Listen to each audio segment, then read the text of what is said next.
Okey, tengok. Dalam buku, the next slide. The Secret Doctrine of oleh Helena Blavatsky. Ni pun salah satu nama besar, ni geng-geng dengan Alice Bailey dan sebagainya. Dia terus terang kat sini, dia kata Satan, the enemy of God, is in reality the highest divine spirit. So dia kata setan yang kita anggap sebagai musuh Tuhan ni sebenarnya adalah roh ketuhanan yang paling tinggi. Jadi dia orang terbalikkan. Okey, dia orang terbalikkan. Ni dia terbalikkan Christianity lah. Sebab dia orang kat barat kan. Jadi kalau Kristian benci iblis, kami akan agungkan iblis. Kami akan agungkan syaitan. Dan jangan terkejut lah, di kalangan sufi wujudi juga, mereka, contoh Al-Hallaj. Al-Hallaj jelas-jelas mendakwa bahawa iblis ni orang yang paling hebat dia punya tauhid. Yang paling hebat. Sebab Allah suruh dia sujud pada Nabi Adam, dia tak nak. Kira macam dia sejati, setia dengan Tuhan lah. Kan? Padahal Allah bukan suruh sujud pun. Kan? Kalau dia sujud tu habis kita, bukan Allah suruh sembah pun. Allah suruh sujud sahaja. Tapi sufi wujud ni pusingkan cerita, kata itu membuktikan bahawa iblis ni adalah arif billah yang paling tinggi. Muwahhid yang paling tinggi sekali. Ini apa ni? Dia terbalikkan cerita. Dia terbalikkan cerita. Sedangkan syaitan tu ar-rajim, yang direjam. Al-la'in, yang dilaknati. Macam mana boleh jadi arif billah ataupun muwahhid tahap tinggi sekali? Allahumma salli ala Sayyidina Muhammad. Tengok next slide. It is Satan who is the God of our planet and the only God.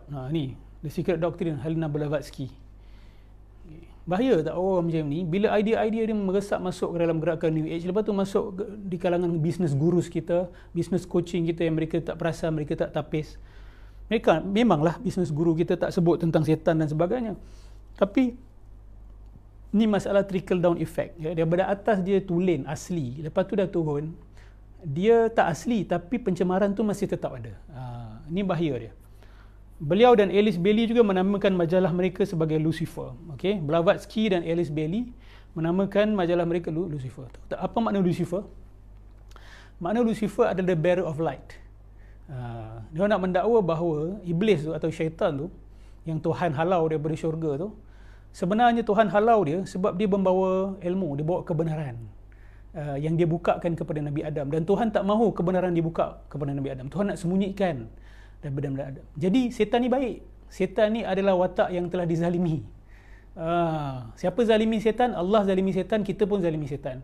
Jadi geng-geng macam ni nak menaikkan kembali nama setan. Dia kesiankan syaitan. Dia kata syaitan ni sebenarnya nak kebaikan untuk kita. Dia nak bawa keilmuan, nak bawa cahaya kepada manusia. La haula wala quwwata illa billahil aliyil azim. Tengok. Next slide. Ini gambar Anton LaVey. Anton LaVey ni yang mengasaskan The Church of Satan dekat New York City. Dia marah dengan gerakan New Age. Tahu kenapa? Sebab dia satanist. Dia jujur, dia terus terang. Dia kata, aku satanist. Aku sembah setan, aku ikut setan. Kamu ni golongan New Age, semua ajaran setan kamu ambil, tapi kamu tak nisbahkan pun kepada setan. Dia kata, but in truth, all New Age labeling is again trying to play the devil's game without using his infernal name. So dia kata, gerakan New Age ni sebenarnya adalah mengikut jalan syaitan. Cuma tak nisbahkan kepada syaitan sahaja. Dia kata New Age ni hipokrit. Dia orang pun sama sendiri bergasak juga. Ini apa perebutan takhta. Siapa jalan yang paling betul di kalangan mereka. Jadi Anton LaVey kata, aku setia dengan setan, aku mengaku aku ikut setan. New Age ni, korang ikut setan, ikut semua cara-cara dia, tapi kamu tak namakan, tak nisbahkan kepada dia. Aku jujur, aku kata aku satanist. Okay? Interesting. Sebab dia kata apa?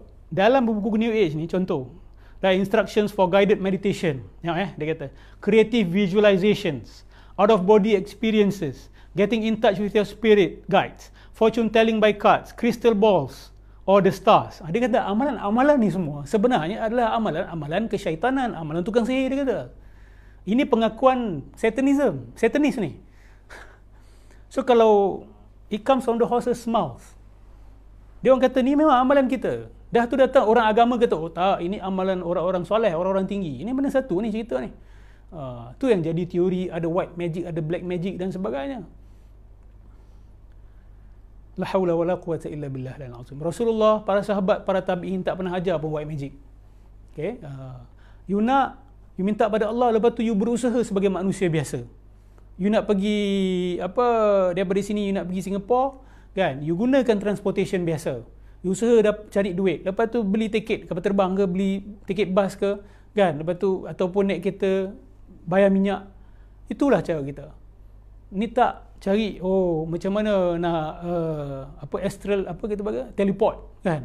Macam mana nak lipat bumi, macam mana nak lipat waktu dan sebagainya. Rasulullah sallallahu alaihi wasallam tak ada ajar benda-benda ni pada para sahabat. Nabi tak pernah kata kalau kamu nak lipat bumi baca doa ni, baca ayat ni, kan? Sahabat nak buat macam ni, buat macam ni. Mereka berperang, mereka sakit, mereka meninggal, mereka tidak kebal, mereka berdarah dan sebagainya, mereka terluka. Itu tunjukkan bahawa mereka tak amalkan benda-benda macam ni. Kalau ada pun extreme ataupun isolated cases, pengecualian. Dia bukan norm. Dia bukan norm Rasulullah, bukan norm para sahabat, bukan norm tabi'in. Dia adalah kes-kes isolated yang pengecualian. Kalau ada pun. Okay. Next slide.